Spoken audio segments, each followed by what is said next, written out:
Good evening, everyone. You are all very welcome to MU Live this evening. My name is Fionnuala Finnegan and I work in the admissions office at Maynooth. I am the student recruitment officer. I'm delighted to be joined by my dear colleague Deirdre Carroll, who'll be helping me out in the background. I'm also, obviously, we're here this evening to chat all things rugby. So we have Tom McKeown, who is the Rugby Development Officer here at Maynooth, and he coaches the under-20s men's, amongst other things. And Ava, we have two students here as well. So they're going to chat to us a little bit about the scholarship and their experience as students, both on the scholarship program and as Maynooth University students, and what they're up to. So Ava is an MH 107 social science student in her final year. And we've just been joined by David, good man David, who is a second year, I believe, MH 208. Are you biological and biomedical student? Yeah. So amazing, thank you. If I'm just going to draw your attention to a little bit of housekeeping, folks, down the bottom of the screen, we have both a chat box and a Q&A box. Deirdre is going to post any useful links for you that might come up throughout our session this evening into the chat box. So if I can direct you over to the Q&A for any questions that you might have for our panel, and I hope that you have lots and lots of questions as we go through this evening. So I think I have done sufficient amount of talking. I will be here in the background if anyone needs me, if anyone has any technical issues. But without further ado, I'm going to hand over to Tom, who's going to give you a presentation all about the scholarship process and participation in rugby at Maynooth University. So thanks a million, Tom.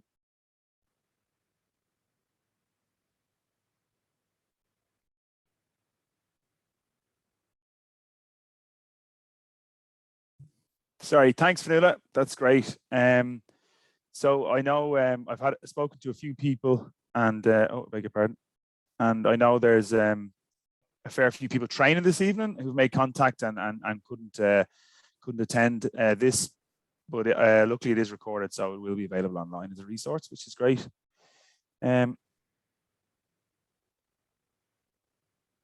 So just to get going, obviously you heard there from Fionnuala, I'm the Rugby Development Officer working on behalf of Maynooth University Barnhall Rugby Club. The partnership began just over probably 12 or 13 years ago. And I suppose really only last maybe 6 or 8 years, we've seen a bit more, I suppose, things come to fruition in the way we would have liked, with some progression in the All-Ireland League, the introduction of our women's programme a few years ago, and who are now in Leinster Division 1 with ambitions of going to the All-Ireland League, and a very strong under-20s programme which for men, which obviously supplements the All-Ireland League team. There are developments ongoing for women's under-20s as well. That's more of a national idea at the moment, but that's looking like it'll start off on a regional basis within Leinster in the 5 regions, because the player depth perhaps isn't there at the moment, club by club. So I'm just going to start off by giving just a quick introduction to my own background, very much multi-sport background. Would say probably accidentally fell into rugby, to be totally honest. Played every sport under the sun as a youngster, from tennis to obviously GAA, the usual one, soccer, but really fell in love bizarrely with snooker and played semi-professional snooker, played the likes of Ronnie O'Sullivan and Jimmy White. So there's a few random facts for you. And kind of so that I think that's probably what lends to my bit of passion around late specialization, and probably seeing players who are slightly late developers or maybe late matures in terms of maybe physical nature and so on. And then also, I suppose, my own challenges. I think that perhaps post leaving certificate, even though I probably wasn't the most studious person, I got a reasonable leaving cert, but I really didn't know what I wanted to do. And I think that is a difficult. It is a difficult time and a difficult period for boys and girls of school leaver age. And I think that particularly with the recent pandemic, things certainly haven't been made easier for people of that age. And I think sport can be a massive driver and a massive facilitator in helping boys and girls of that age, I suppose, settle in to third level and really add some balance to the social life. And obviously what's most important is the academia. And my role around the university at the moment, I sit with a few different hats on. I am obviously the rugby development officer, so I'm in charge of recruitment and retention of players, from schools, whether they're coming in as school leavers or mature students returning to education. But that's more the high performance side of things, and driving the development of our flagship teams, which will be our men's first team, women's first team, and our Premier under 20 men. And then really, obviously, there's a big participation wing as well, where we, like I've just said there, that we want to try and encourage as many people to play, whether it's from tag rugby, right across our 5 men's teams, our 2 women's teams, our under 20 men's, or our disability rugby team, which is growing every year. And then really just to be the point of contact for all players, and probably Ava and Dave will disagree, but try and help them if they have any problems, and certainly signpost them to the supports and the professionals within the university, because we have a magnificent support network in the university for anything from students struggling with academic problems or course choices, to personal problems or money problems, whatever it may be. There's a whole range of supports there. So yeah. And we would brand ourselves as a bit of a unique club in that we are a university club belonging to its communities. Obviously, Barnhall Rugby Club, as it was formerly, was a standalone rugby club. So unlike other university clubs, we would have a thriving minis and youth section, which we'll probably cover a little bit more later. But it makes for a special environment, that you're not just coming down and see an adult player base. There are kids running around everywhere. It's a really vibrant rugby club. So just a summary of what we're going to talk about, a little bit on what the program entails, teams and opportunities, a little bit more information around the scholarship itself. The criteria for the scholarship is, I suppose, don't want to say it's vague, but it's certainly subjective. And then how to apply, and then just some contact information for myself. So just around the program overview, as I mentioned, rugby club has been thriving in the last 6 to 8 years. We're now one of the biggest rugby clubs in the entire country, with close to 900 active players, and many more pavilion members and volunteers, and so on and so forth. Providing a rugby experience to all, whether that's high performance to development level, in other words, players who are aspiring to get to a higher level, and then obviously social aspect as well, whether that's through our lower, our maybe our second women's teams, or our 4th and 5th men's teams, or obviously tag rugby and touch rugby. We really have made great strides in providing quality coaching and management, and I think that's probably led to a lot of the success we've had in the last 4 or 5 to 6 years, in terms of acquiring some of the best coaches, and most are actually local. So we've been really lucky. And then some of our strength and conditioning staff, which have been with us a long time, and video analysis, have really developed into probably some of the best in the business, to be totally honest with you. We're putting a lot of focus now on mental skills and sports psychology, and developing some students around leadership and things like that. So that's going to be a big focus for myself, actually, looking ahead to next year. That's going to be one area that we think that we can improve upon. We've really good facilities. We always want them to be better, of course. We have a new gym. It's a really, really good gym. We'd like it to be bigger, as always, but it's really, really good. We've got 3 grounds. We've a county council grounds. We obviously have our rugby club grounds in Parsonstown and Leixlip, and we have the grounds at the university, and we have access to the Astro if needs be, but we have a professional standard matchlit pitch as well in the university. Around the teams, we've mentioned some of them. The All-Ireland League men's team are in Division 2. Our women's team, our flagship women's team, is in Leinster Division 1, having made strides from Division 4, and now have a seconds team. We've got 5 men's teams playing across the Metro, or 4 other men's teams behind the first team in the AIL, the All-Ireland League, who play across the metropolitan divisions. We have the under 20s, as it mentions there, and then obviously for anyone coming to university, there's opportunities to pursue refereeing or become an administrator, volunteer, etc. Around the scholarship, this is the big one, and sometimes people are reluctant to ask straight out. Those successful coming onto the scholarship program, whether they're coming onto the rugby program under the kind of 2 umbrellas. Obviously, we have a high performance rugby scholarship,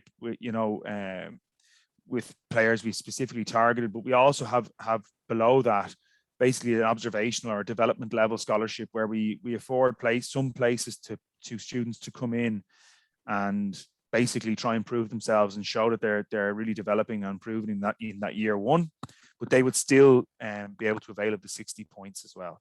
It's subject to a few things, and I'm sure Fionnuala will probably touch on it later on if there's a few little anomalies along the way, but there's also a few things that are just set in stone. The applicants must achieve 300 points. There's no wiggle room there. We've had students on 299. You must achieve 300, and certain course requirements still apply. So whether that's, if it's a certain maths grade for a science course or a maths course, whatever it may be, there's obviously no wiggle room on that either. It's black and white. There's only extremely limited places afforded to the Frebel courses, and that's because they're obviously standalone, and they only give us a couple of spots across the 4 development sports, which would be rugby, soccer, GAA, and golf. So that's really, it's a slightly tricky one to navigate at the moment. There's reserved on-campus accommodation. It's paid for by the students still, but obviously to have it reserved is not have to go through the rigmarole of trying to secure the on-campus is obviously positive, and we try and facilitate those and prioritize those that have the furthest distance to travel, the non-commuters.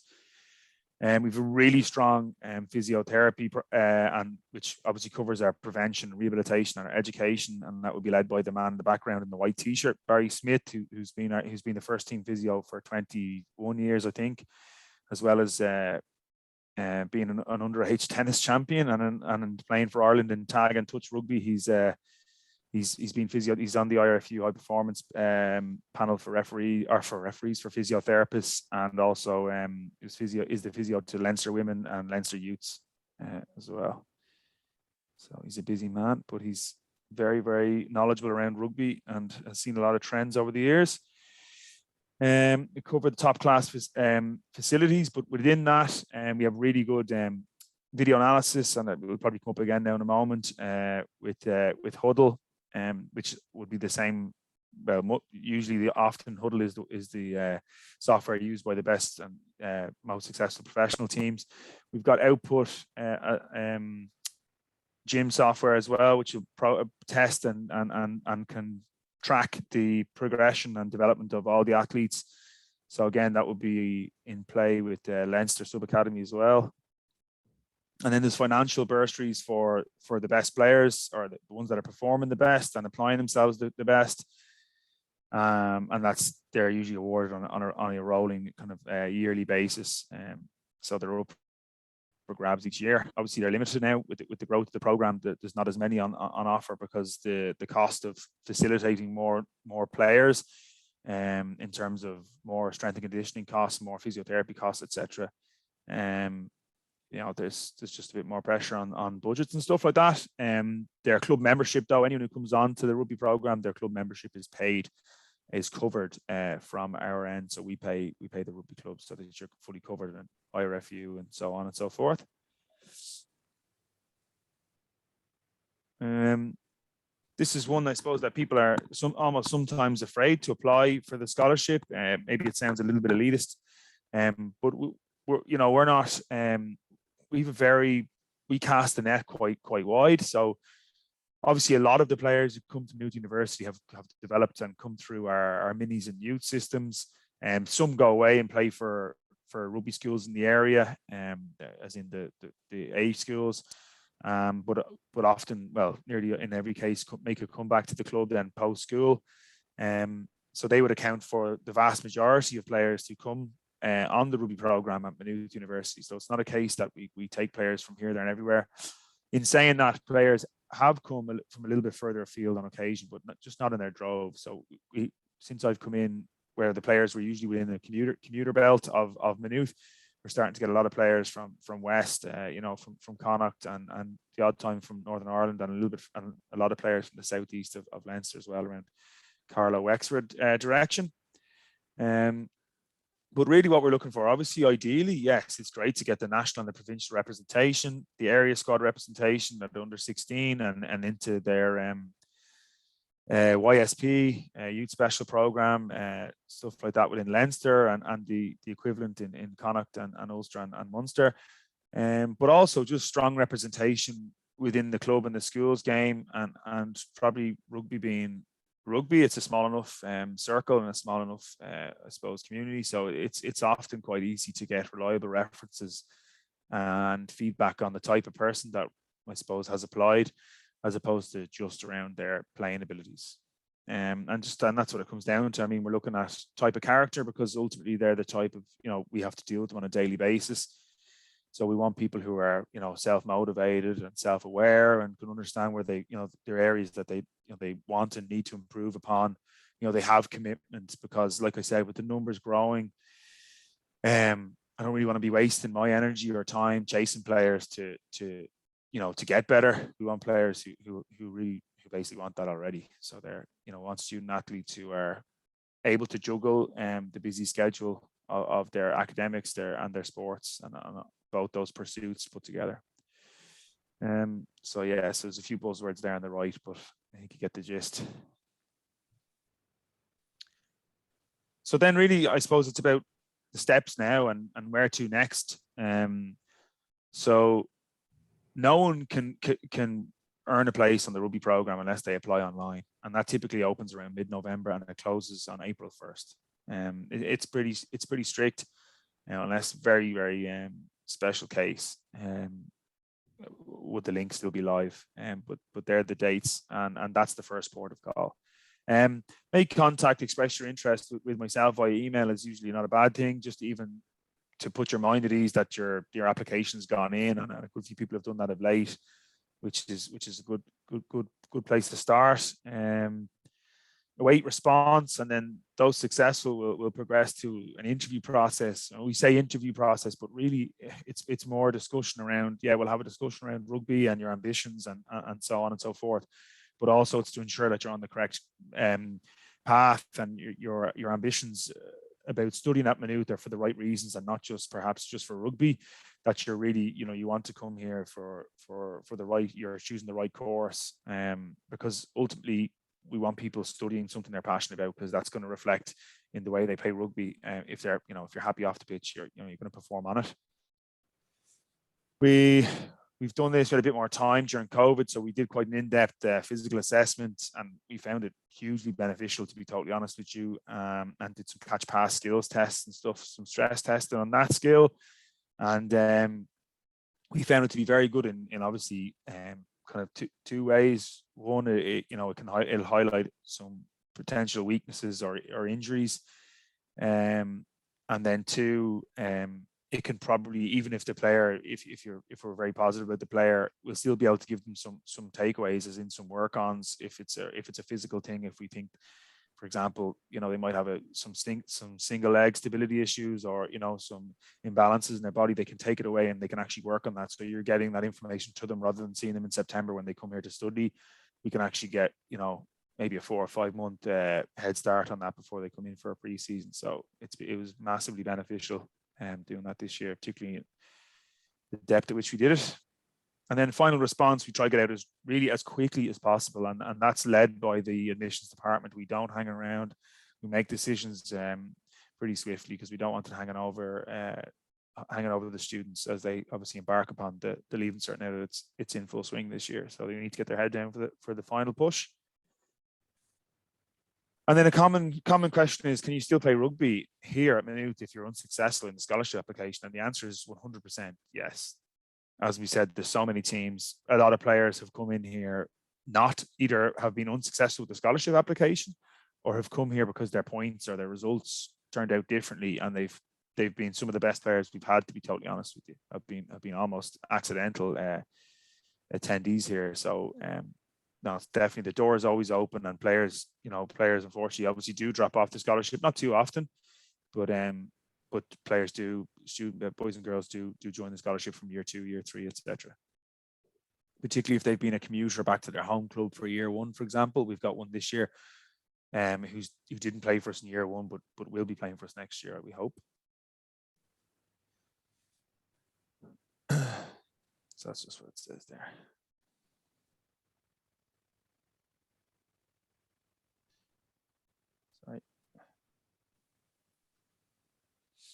then just contact information for myself. Probably email is the best place to get me, and feel free to obviously follow us on Twitter and Instagram.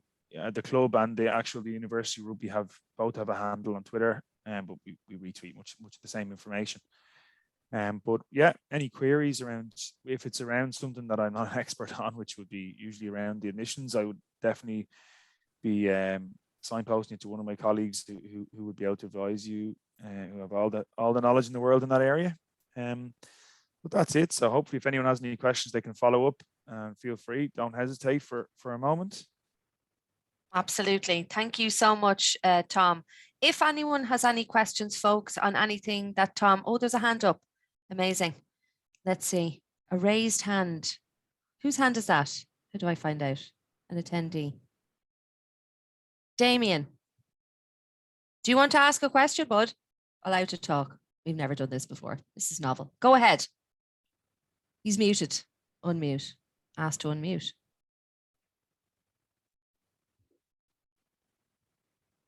Am I doing something wrong? Maybe it was a mistake. You can unmute if you'd like there, Damien, or you can pop your question into the, maybe it's in the Q&A, is it? No, there's another one in there. If you want to chat, you absolutely can, Damien, but I'll move on to the other question if that's okay. And you can type it into the Q&A or the chat box. Either way, happy to have any question you might have. So what comes with the scholarship? Excellent. Thanks, Nicola. Tom. Yeah. No, you're grand. I was making sure I was unmuted. So there's a range of supports. Obviously, we've spoken around the physiotherapy. There's insurance for medical injuries incurred playing rugby, club membership, strength and conditioning, programming, and coaching, and obviously all the other coaching and supports and all their gear and tracksuits and t-shirts and all that stuff is obviously covered. And then there are bursaries up for grabs as well. Now, some of those are pre-agreed with players coming in with fairly solid track records and representative honours, but then certainly there are players who earn scholarships based upon their application and performance. So the scholarships range from anywhere between 1,000 and 4,000. Really, that's the kind of range we're looking at, between young players and then players who are playing for the first team in the men and women, and some of them are postgraduate students as well. That's super. Thanks. I hope that's answered that question for you there, Nicola. There's another question in here. What elements of the fees are covered? So there's no fees covered. So unless we have a player coming in who and he or she is on a bursary akin to that amount and they would prefer the fees paid, then that will be facilitated. But that would be very rare, shall we say. It does happen, but it's rare enough. It's for very high performing players. Okay, that's great. Thank you so much. I had a quick question, Tom, if that's okay. Stage 4 on your slide there was the interview process, and stage 5 was sort of skills assessment and things like that. Are people shortlisted then from the interview process that then go on to the skills, or is that just for anyone who's been selected? Yeah, usually of those we interview or have a chat with, basically, usually about the vast majority of those would go through to the physical testing. It was a bit more pressurized this year, but we did have time during COVID, but it was tedious enough because we could only do one at a time. So the days were long, it would take probably maybe an hour per student. So if we were testing 30, it was a week's work, or 35, it was a week's work. So it depends on the number of applicants, really, but obviously we're hoping now we're in a different position where we can probably test a few people at once. So last year, I think, I actually can't remember the total number of applicants, but if I had to guess, I'd say it was about 80. We had about 80 applicants. I'd say we interviewed roughly half and then tested probably 30 of that 40, if that makes sense. Yeah, amazing. Thank you so much. Another question has just come in there. It says, what courses are available with the scholarship? I suppose, are you referring to the 60-point concession, or just what courses are available in general? So as Tom mentioned, I mean, really, you can study any degree at Maynooth and be in a scholarship. Ava's studying social science, for instance, and we're going to chat all about her experience on the scholarship program, but also a little bit about her degree. And David is on the 208. So the only one I think that has restrictions is our primary teaching degree in terms of the points concession, because the places are limited there across the 4 different scholarship programs. So they'd have X amount of places, but they're divvied out across the 4 scholarships. So I hope that answers your question. And if it doesn't, just pop another question into us there and we're happy to answer. Are you happy enough with that, Tom? Yeah, that's fine. I think there's obviously certain requirements for lots of courses, but obviously they apply as normal. The points are really subject to achieving 300, and there's a little bit of trickiness around the primary teaching. Yeah, that's it. Yeah. So there aren't any more questions in there. So let's welcome and have a chat to both Ava and David, who were kind enough to join us from their busy schedules here this evening. So we'll start with ladies first, if that's okay, David.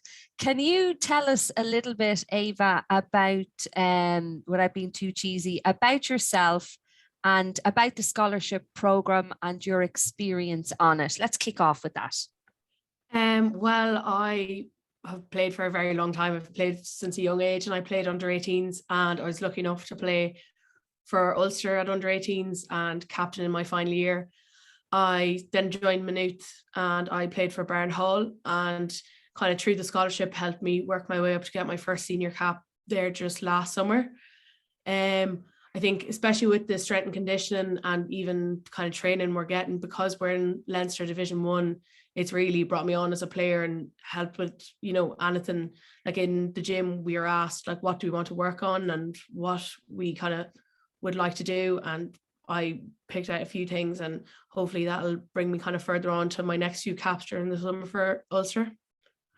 Amazing. Very good. Well done. And who is your local club? Because I think you're from Cavan, you mentioned earlier on. Yeah. My local club is Virginia. Virginia. Okay. And when did you start playing rugby? When did the passion arise? I first started when I was about 5, and I started for Cavan Rugby Club because my dad played for them. And then after the age of 12, they had no girls teams. So I moved to Virginia then and played from 13 until I was finished under 18s. Fantastic. And how did you hear about Maynooth University and the scholarship program? Well, one of my friends was on the scholarship. So she kind of got me in contact with Tom and kind of brought me on from there. So I put in my application, and then I was sent to an interview with Tom, and then our manager, as of now, of the senior women's team, Ash McCormick, she was in my interview as well, and I got asked lots of questions, and then I was accepted into the program then. Very good. Excellent. And how are you finding it? Obviously, you were in your final year. Yeah. So would you have joined just before COVID, or are you in 2019? I would have just joined just before COVID, and then kind of COVID came in the February of that year. But even last year, kind of whenever we were kind of able to get into the gym, we went in one at a time with the strength and conditioning coach, which was great because, it was something to do as well. So we were very lucky to have that. Yeah. And what did you do with your time when there aren't any matches? How did you manage to kind of keep motivated, I suppose, because it must be hard. It was a lot of sessions on your own when you couldn't really see anyone else, or like with my dad or with the strength coach. Poor Steve, probably I had his head wrecked as well. So he loves the watt bike. And the watt bike, exactly. She loves the watt bike, Fionnuala. Oh, very good. Amazing. Thank you so much. What about yourself, David? When did your interest in rugby come about? Have you always been playing since a very young age as well, like Ava? Not as much, really. I was kind of traditionally more hurling and football orientated as a young player. I didn't really start rugby till I was around 10ish, I'd say. I had a friend playing, and that sort of interested me then, and I went to him one day to train, and that kind of got me into it. And yeah, from then on, I just kind of fell in love, I suppose. Like I represented, like I played like underage with the county, whatever, hurling football, Where are you from, actually, David? I'm from Laois. Yeah. Laois. So, Just down the yeah, road. yeah. Oh, good stuff. Yeah. Yeah. So then They'd have a good football squad anyway. it'll be Not alright. really renowned for the hurling, are they? Or am I doing Wouldn't them a say disservice? that. Well, being a lily white myself, I know it's tough. Yeah. So and then I was playing my rugby with Tullamore then, and I was asked then to the Leinster under 18 club squad. Asked him for a trial with them, and went fairly well for me. And I played the Interpros then that summer, which we won. It's a great experience. Very And then good. I got asked into the Irish under 18 club squad. Then we played over in Italy for a test over there. So yeah, that was a great experience. And from then on, like, rugby's been my number one anyway. Like, it's I've kind Very of good. obviously put the hurling football on the back burner, but Yeah. Are they gone completely, or are they? Yeah, Did you they're play gone them off completely now. season? I Are played a little they? bit last year with COVID and that, but yeah, they're completely Yeah. gone now. Like, I was lucky enough then at the start of the season. At the start of the new season, this year. Now I was I'm in with the Leinster Sub Academy now, so I'm training 4 days a week with them anyway. So not much time for anything else, to be honest. Oh my gosh, that's amazing. Yeah, How so- do you fit it all in? It's a big question. I'm sure students here would be interested in knowing how you do manage to strike the balance between study and playing for your club, obviously representing for Maynooth as well, and if you're playing for Leinster, or if you're playing for Ulster. How do you manage to successfully strike the balance between everything? We'll keep with yourself, David, and then I'll ask Ava the same question, because it is important, I suppose, for students to understand that there's to be a big commitment on your time. Yeah, within Leinster now, they're very encouraging on setting timetables kind of throughout the week. So we have to send our schedules to them, and they kind of work around us as well to help us in any way they can. Like if we have any labs or workshops or anything like that, they're very keen to help around. So that's very helpful, obviously. And then any supports we need are all available within Maynooth as well. Like Tom's very, like, he'll set you, like he said earlier, he'll set you in the right direction towards anybody that knows about the topic. So it's within like Maynooth, it's also very, very helpful. Like, very good. Yeah, all the contacts you need. Like, what does your day-to-day look like, Ava? Well, it kind of depends on the day. Some days could be busier than the rest, but I have to kind of obviously prioritize my lectures and stuff like that. But I think especially in Maynooth, for the gym and stuff like that, we choose whatever time suits us best. Like, it's never like you have to come in at this time. It's you work around, whatever you have on. So I'll have my lectures or whatever, and then whatever gym slot I need to go into or whatever one I've picked, I can go to it. And then it's kind of either training in the evening or do my own bit of training or the library, really. Especially being in final year, like, I'm trying to really juggle it all kind of at the one. Yeah, it can't be easy. And do you live up on campus, or do you commute, or how do you manage it? Are you in public transport, or are you driving? Ava, you can. Well, I don't live. I'm up on campus and here as well. Are you on campus? Are you on campus, Ava, as well? No, I'm not on campus. No, you're not on campus. You're commuting up and down, are you? Yeah.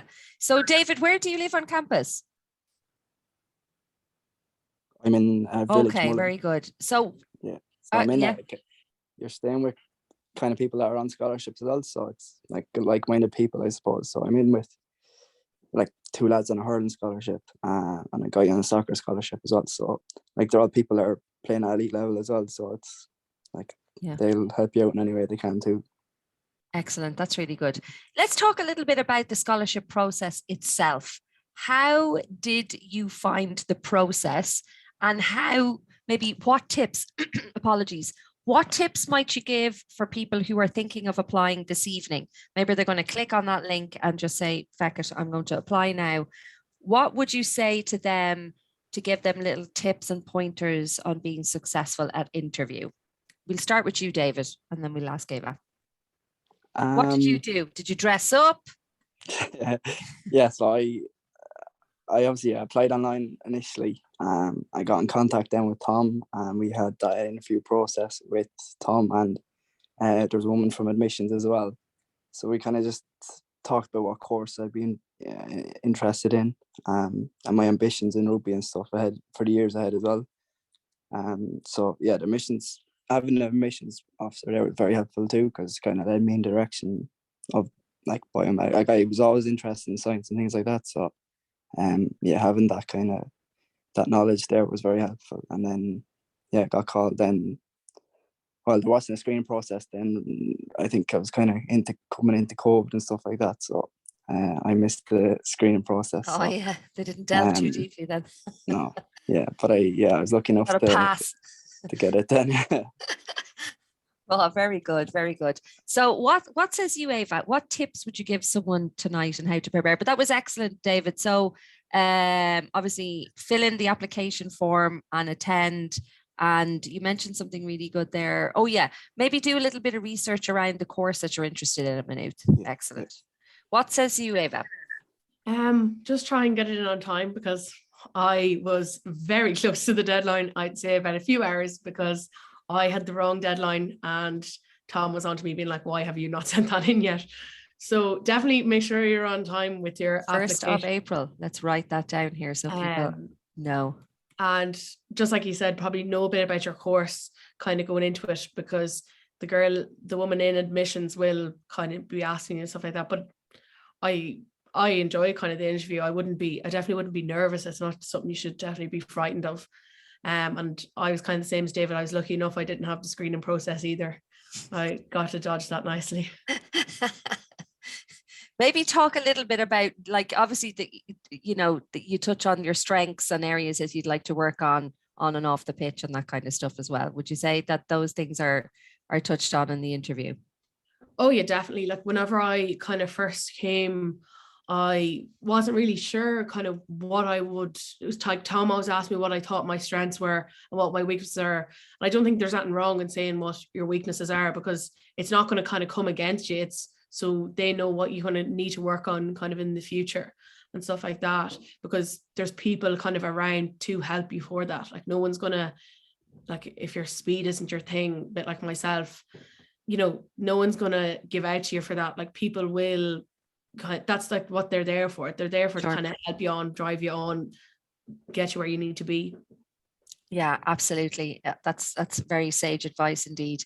So how did you go about researching then the degrees that you were interested in, guys? Obviously, David, you talked a little bit about how you maybe thought about science, but then it might have been Kay that was on your interview. I'm not too sure who was mentioning the biological and biomedical. Yeah, she's amazing.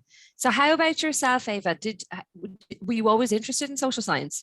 Not really. I wanted to do nursing for a very long time, and then I realized that probably maybe the medical side of nursing I wouldn't have probably enjoyed as much. I was more kind of caring about people and stuff like that. So I kind of wanted to go into social work, but the only way into that is to do social science first and then do your master's in it. So I kind of just looked up how to get into it, and then I noticed that Maynooth had a course. So that's how I kind of found out about the course, and I kind of talked about it in my interview, and I really enjoying it at the moment. So I am. Oh, very good. And do you know, are you going to go for social working at the end of this year? Have you for the masters? I've applied for my masters there at the 1st of February. I sent my application in, so hopefully I'd be lucky enough to get it. Very good. And are you going to stick in Maynooth or have further? Oh, you are very good. So. Well done. Yeah. So you'll get to see the big build. Yeah, exactly. Get to see the new building opening up. Yeah, which will be amazing. And the fact that they're going to be new student supports as well. That's going to be starting this year also, which is fantastic. We're small, but we're up and coming and really, really fast growing. So how do you find your course, David? Are you enjoying the biological and biomedical? Would you recommend it? Yeah, definitely. It's very full on, all right, but like the supports are all there. Like I said, if you need them, the labs are like, I really like the kind of hands-on work. So I was just in a lab earlier on actually. So you have 2 labs a week. which just make it, I know, a bit more enjoyable. Like, you're not always in the classroom, you're not always kind of, it's not all just like reading and writing, it's hands-on, and it's something What I'm kind of interested things in. would you do in the lab? Would you run experiments and stuff like that? What would you be looking at? Today we were making beer, wine, and fermenting yogurt, just fermentation and stuff like that. So oh wow, that's amazing. So something that some people might be interested in. Already. Fantastic. And what do you hope to do for yourself in the future? I know that's always a very loaded question and it's very hard to know, but would you like to be a professional rugby player? Would you like to get into what kind of area of work had you thought about? Ultimately, probably professional rugby player is number one, if at all possible. I know it's going to be a long road ahead still, but that's probably number one. Then obviously I'm going to continue on my studies as well. Like, professional players obviously have a lot of time as well in the evenings and whatnot. So I'm looking to hopefully do a postgrad or something into another course like radiography or something like that in the future too. So just continue further my studies, I suppose. Yeah, not just concentrate on rugby. Like, keep all options open. You know, it all goes really well until you're injured, and then sure, we won't even mention that word. Did you join any other clubs and societies? Obviously, you're involved in the rugby club, and that's a huge part. And there's a social side of the rugby club, I should think as well. But did you bother getting involved in anything else, Eva? It's a long time ago since I was in first year. Well, it feels like a long time ago, kind of with COVID. I think I joined like maybe the business one or something like that. But I can't fully remember. I'm not going to lie. I can't really remember too much. Nothing that grabbed you so much. What about yourself, David? I'm sure Tom would like to hear this. I actually joined the snooker club there recently. A few of the lads in the house and stuff. And myself, just said we'd do it because like you can, like we just there last night, even we just tipped down to the snooker and pool rooms. Good facility, all right. Won't be great at now, but it's just pass the time. Something to pass the time by. Very good. And do they play competitively, David? No, we used to for the crack, like it wasn't. Okay. They don't get into competition. Sure there is a snooker, like, no, we don't anyway, but there's I'm sure there's a few that do. That's gas. Looking back on your time now, obviously you're 2 years in, David, and you're in your final year. What bit of advice would you give your first year self in terms of starting off at university? Just stay on top of things. Don't let things kind of get out of reach. It's very hard to catch up on it in the end because it's just constantly piling up. So set out a schedule every week and try stick to it as much as possible, I suppose. Yeah, that's a good bit of advice. How have you managed to remain successful at colleging, Eva? I think just like David said there, probably setting a schedule, because I'd say whenever I first came to college, I wouldn't have been kind of great on that side of things. I would have kind of left things to last minute. But after a while, I came to the realization that you definitely can't keep doing that. So setting a schedule all the time, but also giving yourself time to kind of make friends and go out as well is a big part as well. Yeah. Do you have much downtime? It sounds like your days are absolutely, and your evenings are chock-a-block. If you're not studying, you're going training or in the gym or on the watt bike. Are your friends naturally involved in rugby as well because it's easier, or do you have friends outside of rugby? Anyone there can jump in. I don't mind who answers. All right, I'll go. You do have friends outside rugby as well. I have friends, like obviously lads in the apartment and things I'm fairly close with, and then people in your course as well. You kind of get to know too. So you definitely develop a bit of a social network within the college itself, not just within rugby. Yeah. What about yourself, Eva? I'd be the same. Like when I was in first year, I lived with 4 lads. One was rugby, 2 were hurling, and 1 was football. So you kind of get to know loads of people. And then I had a few friends from home, and then rugby would bring you a lot of friends, but you'll definitely find there's always, especially in first year, everyone wants to make friends. So it's definitely not hard to find some. I'm always curious to know, before, if you can cast your mind, and I know it's a long time ago and you could barely think about even what you were like in first year, but if you can cast your mind back to being a sixth year self and your expectations of going to university and the reality of going to university, is there anything that you're like, wow, I didn't think it would be like that, or that I was completely expecting one thing and it's totally another? Like, how have your expectations aligned, I suppose, is what I'm trying to ask. David, we'll ask you first. Yeah. Yeah, I'll go. Probably in 6 years, I thought college is like, obviously, well, for 6 year for me anyway, it was COVID, so I didn't have to sit the leaving. So I was thinking that college would be kind of the same, be a bit of a DOS, but it's not at all. It's there's a lot more work involved than expected. So yeah, just initially going in, I'd probably let things go a little bit too far, and then trying to play catch up then for the rest of the year and early. So yeah, probably well there's more done. work involved than I initially thought. You managed to scrape it together anyway, because you're still here. What about yourself, Asa?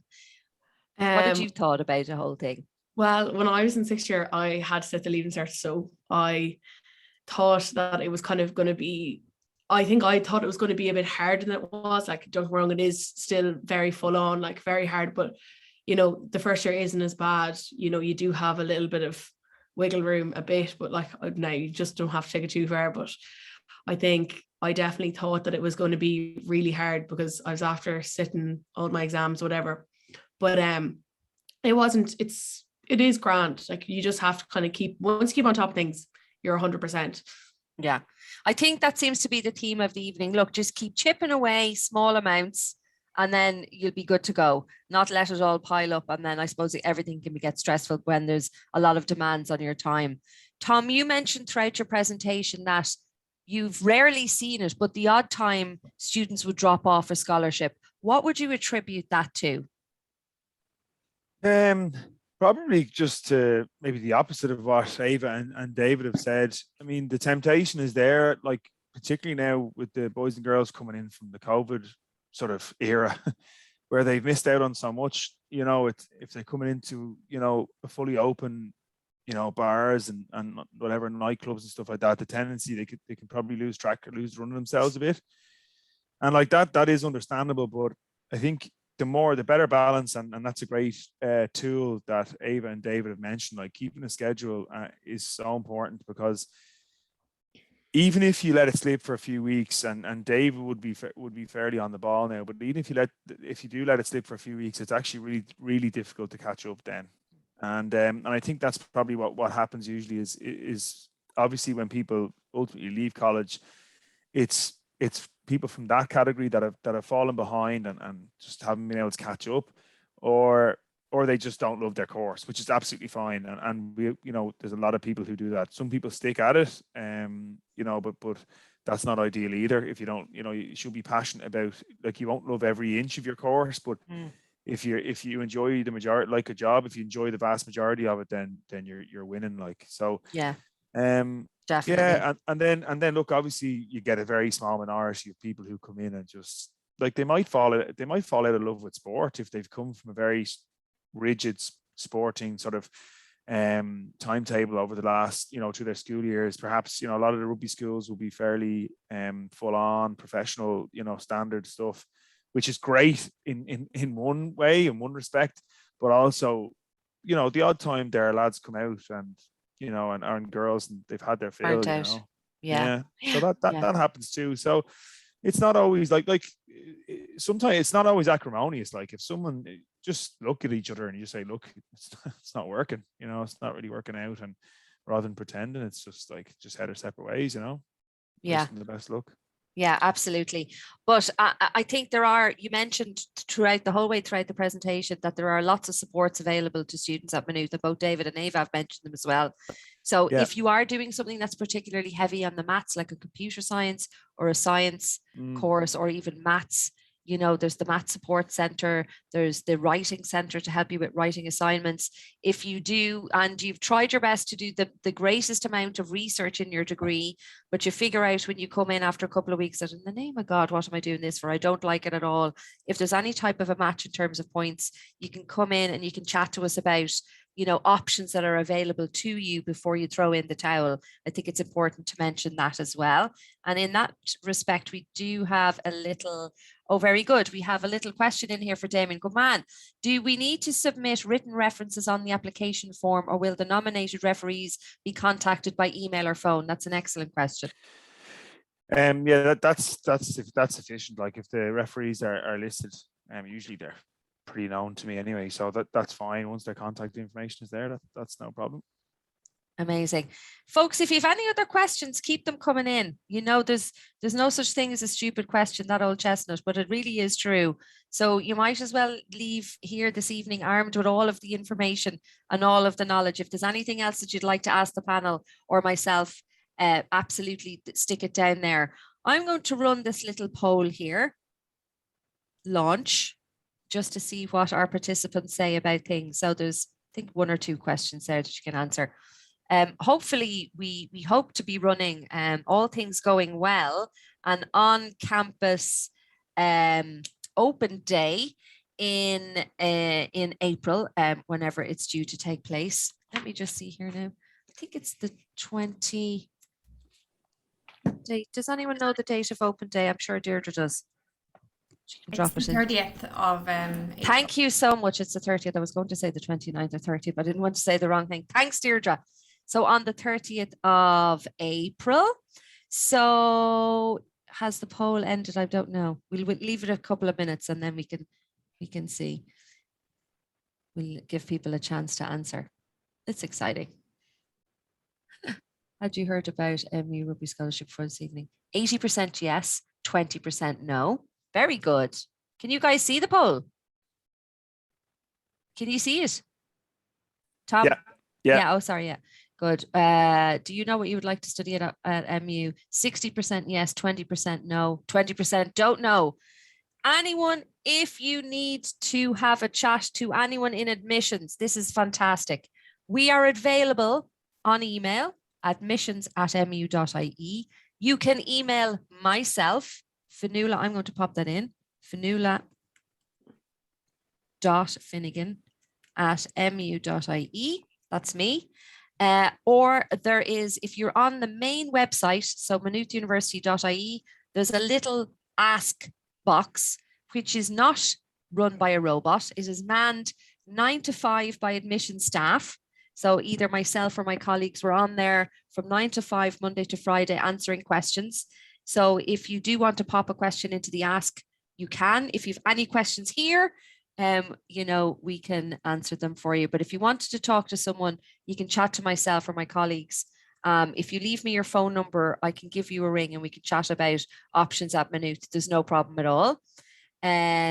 So 83% said they would attend an on-campus open day, which is fantastic.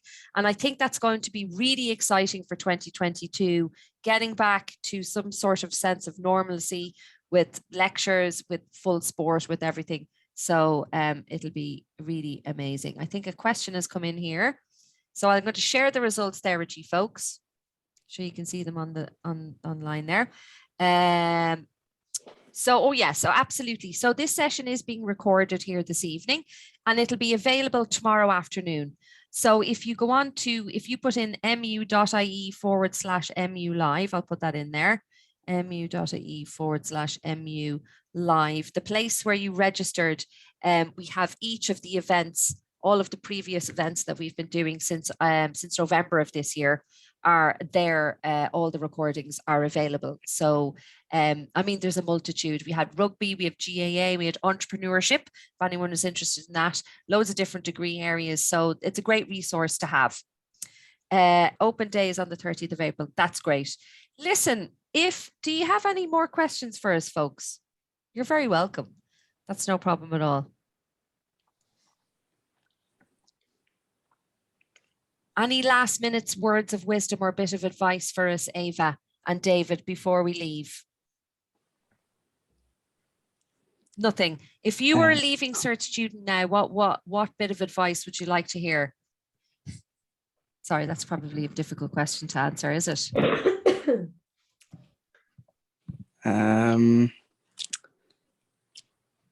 Don't really know. It's everyone's different, I suppose. Just start thinking about what course you might be interested in. I know it's very hard to pick. It's very difficult to have any idea on what you want to do. So just do a little bit of research before jumping into any course. You don't know. Make sure you do as much research as possible. Yeah. Well, I think a good place to start is what you don't like. So, start with what I definitely do not like. For me, it's maths personally. I don't like maths. I'm never going to choose anything with mathematics, and then work back from there. Obviously, think about the things that you're naturally maybe good at school. And I know lots of degrees are not necessarily feature or represented in school life, which can make it tricky, because I found that tricky actually personally. And I ended up studying psychology because, dare I say it, nothing really that I studied at school interested me too much. And it was only laterally that I came to psychology, and that was what my degree was in. So if you like people, that's how Ava came to it. She liked people, she liked to want to work with people, but not necessarily nursing. So kind of work around that way. I know there are lots of free resources online as well, like careersportal.ie. And I know you have a lot to do with study, and your mocks are probably coming up as well. But when you have time in between those two things, maybe just have a look and work on what kind of person are you? Do you like to work with groups of people or independently? Do you want to be helping people? Do you like science? Maybe you love English and writing, and kind of think about hobbies that you have as well, and maybe work on that. But anyway, so there we go. I'm going to, if there aren't any other questions, I'm going to thank you all so much for your time. I do really appreciate the fact that you've given over your time to us this evening. It was really interesting. So thanks, Ava and David, and obviously Tom as well. And anyone, if you have any questions for us folks that you might think of, I don't know, before you hop into the bed this evening, then tomorrow you can get in touch, and there's no problem at all. So thanks again, folks. And listen, take care. Best of luck with all of the rugby and all of your endeavours, both with Ulster and Leinster. You're amazing, and best of luck in your exams. You're fantastic people, and I wish you all the best. Thank you. Thanks very much. Thanks, Fionnuala. Thanks for arranging. No bother at all. Thanks. See you guys. Bye. Bye-bye.